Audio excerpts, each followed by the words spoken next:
Hello বন্ধুরা, দেখো নতুন একটা রেসিপি নিয়ে চলে এলাম। তো নতুন না, এটা সবারই ঘরে ঘরে হয় আর কি। পটল চিংড়ি। তো আমি যেটুকু পেরেছি আমি করার চেষ্টা করেছি।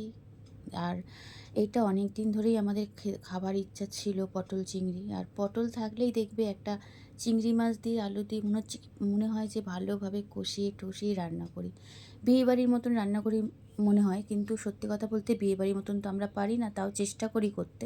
বিশেষ করে আমার কথা বলছি।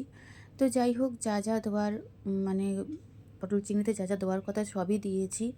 পোস্ত বাটা, চালমগজ বাটা, কাজু বাদাম বাটা সবই দিয়েছি। কিন্তু পটল চিংড়িটা এত ভালো হয়েছিল, ওরা সবাই খেয়ে বলছে যে খুব ভালো হয়েছে। হ্যাঁ, কালারটা বিয়েবাড়ির মতন হয়তো অতটা আসেনি, কেননা বিয়েবাড়িতে তেল দেয় বেশি করে। আর আমরা দেখো ঘরে রান্না করি যখন, তখন তেলটা একটু কম দিয়ে রান্না করি। আর আমাদের ঘরে তেলটা একটু কমই রান্না হয়। তো যাই হোক, বাড়ির এই জন্য তো বলে ঘরের রান্না আর বিয়েবাড়ির রান্না অনেকটাই আলাদা। কিন্তু বিশ্বাস করো, খুব সুন্দর হয়েছিল। আর যখন তরকারিটা যখন প্রথমে বসালাম, তখন গোটা গরম মশলা দিয়ে, কিন্তু আমি গোটা গরম মশলা আর গোটা জিরে দিয়ে আমি বসিয়েছি আর কি।